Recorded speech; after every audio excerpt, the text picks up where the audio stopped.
बाबा, या वयातही ठणठणीत दिसत आहात. आपल्या आरोग्याचा मंत्र काय आहे? प्रतिकूलता हाच माझा जीवनाचा स्थायी भाग असल्यामुळे परिस्थिती टिकाव राहण्यासाठी व्यायाम करणं मला आवश्यक होतं. लहानपणापासून व्यायामाची आवड होती. जेलमध्ये गेल्यानंतर व्यायाम तर चालू होताच, परंतु जेलमध्ये दिवस कंठणं अतिशय कठीण असतं. स्वतःला एंगेज ठेवावं लागतं. ठीक आहे. त्यामुळे मी योगाचा अभ्यास केला आणि अभ्यास केला तर ते अभ्यास करता करता सराव केला. सराव करून त्याची प्रगती केली. अगदी म्हणजे तिथे जेलमध्ये सांगितलं की सूर्यनमस्कार 60 जो रोज घालेल त्याला दासबोध मिळेल. ती पण अर्थ मी पूर्ण केली. आणि बाहेर आल्यानंतर मी योगाचा क्लास सुरू केला. गावामध्ये म्हणजे पहिला जेव्हा शिकायला आलो, वाघ पूर्णपत्रे, काका पूर्णपत्रे, मिसेस बाई प्रमिलाताई पूर्णपत्रे, सोमनाथ शेट कळंत्री, तुमचं गोपलाजी डॉक्टर, कन्हैयालाल बजाज, हे सगळे पहिल्या बॅचचे साधक होते. शिकवायला सुरू केल्यानंतर मी त्यांना शिकवायला सुरुवात केल्यानंतर 78 साली 3 योग तज्ज्ञ डॉक्टर काबा सहस्रबुद्धे, डॉक्टर घाडगे आणि दातीर हे आले. ते म्हणे आम्ही वर्गात येतो, चालेल, पण आम्ही वयस्कर आहोत, प्रॅक्टिकल सराव कोण, प्रॅक्टिस कोण दाखवेल? म्हटलं मी दाखवतो. तेव्हा माझं त्यांनी शिकवणं आणि प्रात्यक्षिक पाहिलं आणि मला तिथे स्वामी प्रणवानंदच्या हस्ते पाटण्याला होते. ते स्वामी प्रणवानंदच्या हस्ते मला योगाचार्य ही पदवी त्यांच्या हस्ते त्यांनी मला दिली 78 साली.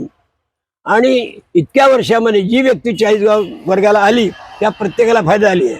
म्हणजे ज्यांना अपत्य नव्हते, 3-4 महिन्यांना अपत्य झाले, व्याधी निवारण झालं, कोणाचं दैनंदिन जीवन पद्धती बदलली, चांगली सुधारणा झाली, असे सगळे प्रत्येकाला या ना त्या प्रकारे ज्याची जी अपेक्षा होती त्यामुळे फायदा झालेला आहे.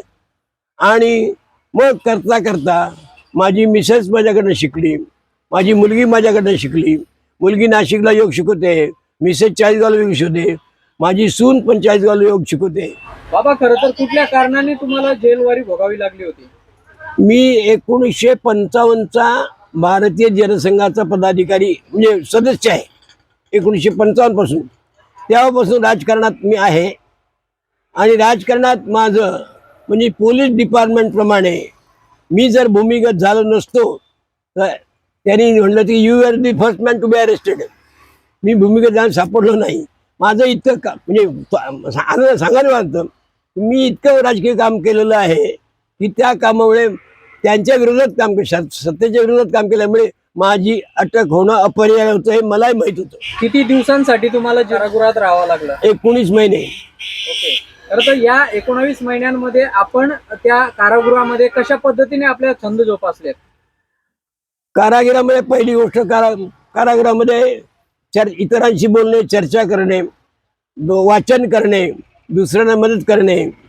म्हणजे अगदीच सांगायचं असलं तर 3 लोकांची सुटका माझ्या अभ्यासामुळे त्यांना झाली.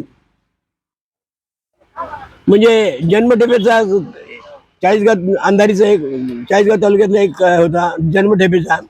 त्याचा रेकॉर्ड पाहिल्यानंतर मी जेलेला कळलं की तुमच्या नियमाप्रमाणे याला एवढी माफी झालेली आहे, याची सुटका व्हायला पाहिजे.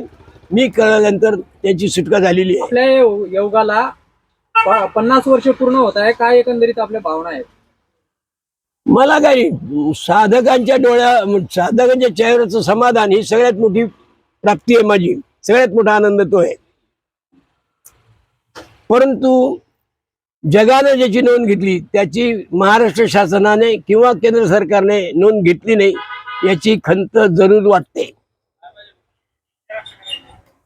मी पूर्ण आयुष्य सार्वजनिक जीवनामध्ये व्यतीत केलेलं आहे, निष्काम सेवेमध्ये.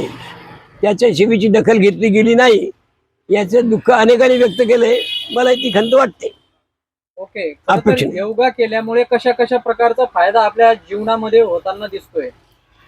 काहींची जीवन पद्धती बदललेली आहे, काहींचे व्याधी निवारण झालेले आहे. महिलांना अपत्य प्राप्ती नव्हती, त्या 3-4 महिलांना अपत्य प्राप्ती झालेली आहे.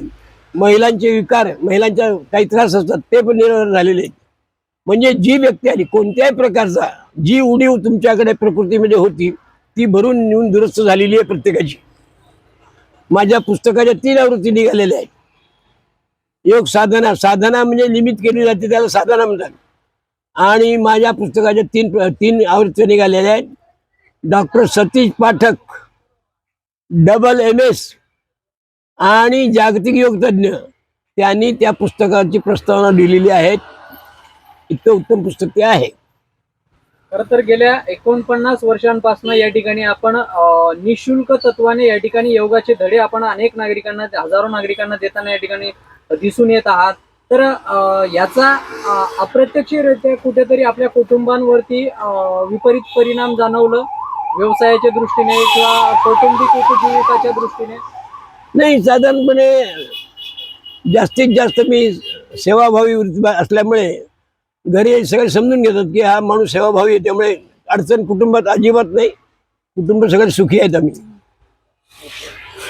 तर आजच्या भावी पिढीला काय मौल्यवान संदेश द्याल? पहिली गोष्ट अशी आहे की तुम्हाला यशस्वी जीवन करायचं असेल तर आयुष्याचा त्रिकोण महत्वाचा आहे. आहार, विहार आणि विश्रांती. आहार नियमित ठेवला पाहिजे, व्यायाम केला पाहिजे आणि विश्रांती.